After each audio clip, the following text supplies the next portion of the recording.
Justin Hammer first appeared in 1978's Iron Man number 120. Hammer was created by David Michelinie and Bob Layton. Michelinie and Layton have said they wanted Hammer to represent what Tony Stark could have become had he stayed on his path of becoming a global war profiteer. The two also base his appearance off of actor Peter Cushing, who has appeared in many films but is most well known for his performance as Dr. Frankenstein, as an homage to the actor. Hammer was born in Surrey, England, where he started his weapons supply company, Hammer Industries, a company that would become rivals with another weapons manufacturer, Stark International. Hammer and Stark would first come into direct conflict with one another when they both attempted to bid on a job to build a plant within the small communist country of Cornelia. While Hammer did not know that Tony Stark was the Iron Man, he knew that Iron Man played a vital role in the success and image of Stark International.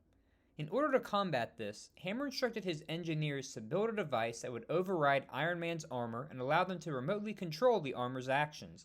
After a few failed attempts, Hammer's engineers succeeded in their project, which culminated in Iron Man number 124, where Hammer caused Iron Man's repulsor to fire, which ended up killing Sergei Kotsinin, the Cornelian ambassador to the United Nations, and as a result, Stark had his armor impounded. Following the incident, Stark was able to trace the incident back to Hammer and travel to his floating villa, where he was subsequently captured by Hammer's mercenaries. While captured, Stark learned all about Hammer, his plans, and his shady business dealings. Stark was able to don his reserve Iron Man suit, destroy the device that was used to override his technology, and battle Hammer's mercenaries. While Stark would cause massive damage to Hammer and his headquarters, and was also able to clear himself of the murder charges in Iron Man number 127, Hammer escaped. Hammer would once again challenge Iron Man in Iron Man number 140, where he captured Bethany Cabe, Stark's girlfriend, and brought her aboard his huge submarine. Stark was able to damage the submarine and save his girlfriend in Iron Man number 141, but once again, Hammer got away. While Hammer himself has never donned any impressive battlesuits or armor, he has become a fearsome nemesis of Iron Man due to his ability to fund Iron Man's various other villains.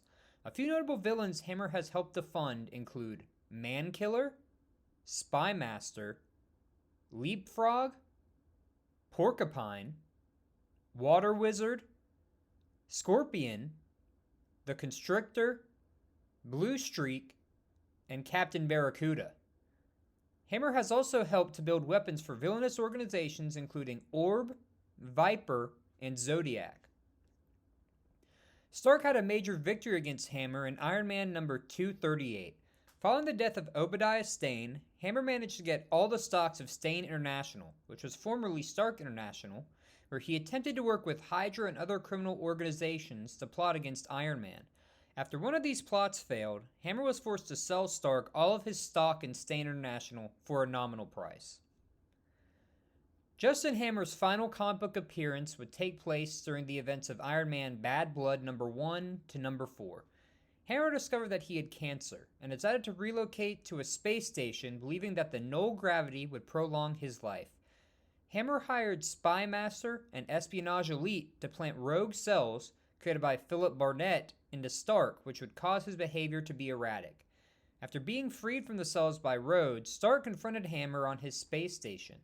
While Hammer was initially able to incapacitate Iron Man and dangle him over a pool of water, he made a fatal mistake when he detonated an escape pod attempted to be used by Philip Barnett, which exploded too close to the station. The explosion caused Hammer to fall into the pool and allowed Stark to free himself. Stark then blasted a hole through the space station, which sent Hammer into space, instantly freezing him inside the water, and he drifted away, being forever stuck inside a frozen block of ice. Hammer does not possess much in the way of physical strength or weaponry. Hammer's biggest strength is his money, which he uses to purchase various impressive pieces of machinery and pay other villains to do his dirty work for him. Hammer also has a genius level of intelligence for business. Hammer's first television appearance came in 1994's Iron Man, where he is seen as an ally of the Mandarin. Hammer would later appear in both 2008's Iron Man Armored Adventures and in 2013's Avengers Assembled. In relation to his on-screen counterpart, Justin Hammer of the comics and Justin Hammer in the MCU differ in one major way: their vileness. While Hammer in the MCU is depicted as a jealous business rival of Stark who'd do anything to undermine Stark in order to boost his company and ego, Hammer in the comics is willing to go to great lengths to get an upper hand against Stark, from causing his Iron Man suit to kill someone to injecting harmful cells into Iron Man's body. While Hammer has not been seen in the MCU since the events of Iron Man 2, he is still alive and well in the MCU. Two movies to keep an eye on are the upcoming Thunderbolts movie, where there's a good chance that he could be recruited to help Val and her gang of villains in their tasks, and in the Armor Wars project, where he is set to return. While Hammer might not have any powers of his own, he has served as a ruthless villain that would stop at nothing to bring down Tony Stark in order to help grow himself and his company. Thank you all for watching this look into Justin Hammer. I hope you are all continuing to enjoy this series. I have some exciting news for all of you guys. The next episode of MCU Comic Origins, we will go back to a hero, and this time it is a very notable hero that is a huge player in the MCU. So I hope you have all, again, enjoyed this video. Make sure to like, comment, and subscribe, and I'll see you all in the next episode. Take care.